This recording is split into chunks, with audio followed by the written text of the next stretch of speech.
Good morning, Scott here, known as Cantaloupe to some online, and I'm bringing a subject to you that's interesting to me.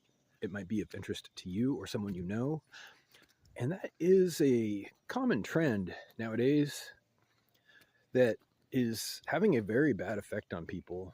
I don't even have a name for it or a token or whatever, but it's you might recognize it when I describe it.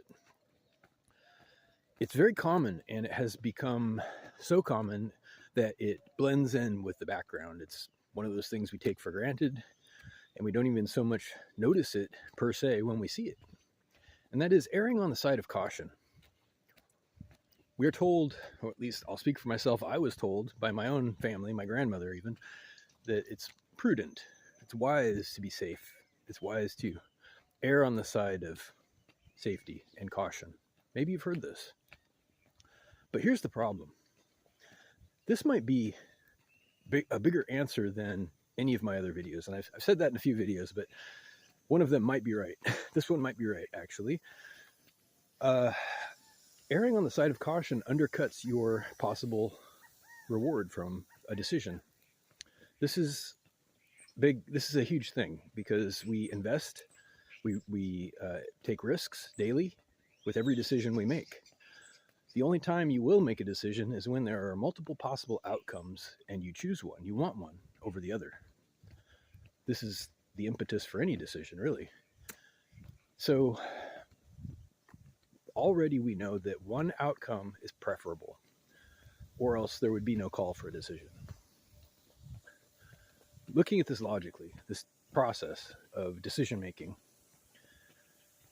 to get the best result, best being the one that is advantageous to your success, to something you're trying to obtain, whatever goal you have, these are your criteria. And you can say, in regards to these criteria, something is helpful or not.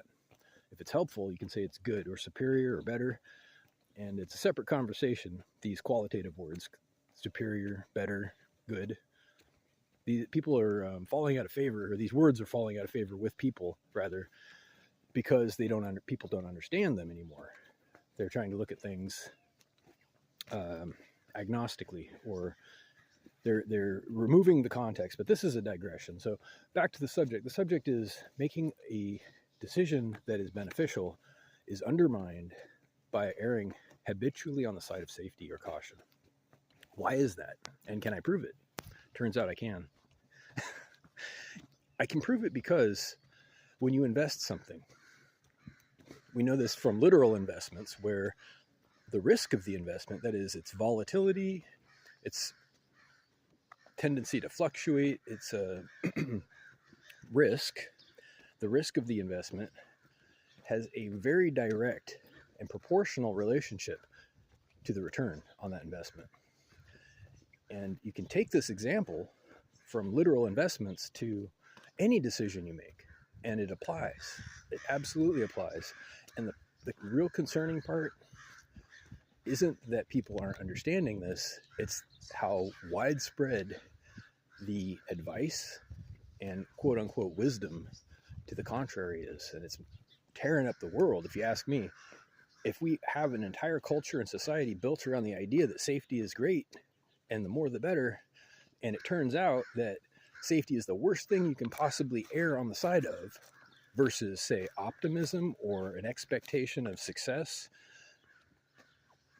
Well, what if, I'm just going out on a limb here, what if that's the cause of 99% of our problems? What if it just pollutes the entire ecosystem? Erring on the side of safety over and over and over, hundreds of times a day, everybody doing it.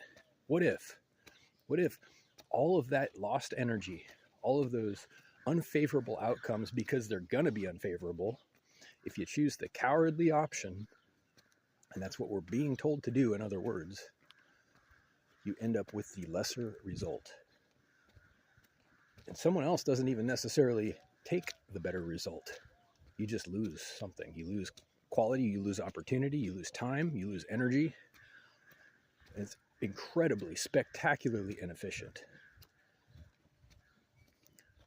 Have you heard about bravery? Have you heard it in a favorable light, as in, it's good to be brave? Because that's what they used to say. I've heard something different recently. I've heard that bravery equals stupidity. But that's a fear-based thing to say. That is from a fear culture. And if you think about it, you know that's right. Courage. Is it respectable? Is it admirable? How do you feel about that? Do you understand it? Do you understand the role of courage in investing and decision making? Do you understand what undermining a possible reward is? I don't mean to be rude to my viewers, but it seems like very few people are understanding this. When you undermine your reward, you're saying, I'm going to be as detached as possible from this process. I'm going to withdraw my interest. I'm going to withdraw my culpability, my stake in it. But I'm still going to somehow expect there to be a good outcome. I'm going to expect profit from it. Makes no sense, does it? You can't do that. You have to have a stake to earn something back. The only way to have a stake is to put something on the line, which takes courage every time. I think that this is a bigger problem than people realize. I'm going to wrap up the video. I'm just over 6 minutes. I think that this policy, this written and unwritten policy of erring on the side of safety every time should be replaced by a policy of erring on the side of cautious optimism, but categorical optimism. An expectation that something's going to work before you assume that it's not going to work. To look at what could go right before you look at what could go wrong. And it matters. On a big scale, on a long enough timeline, it could be the only thing that matters. And I don't think this is being said at all or nearly enough.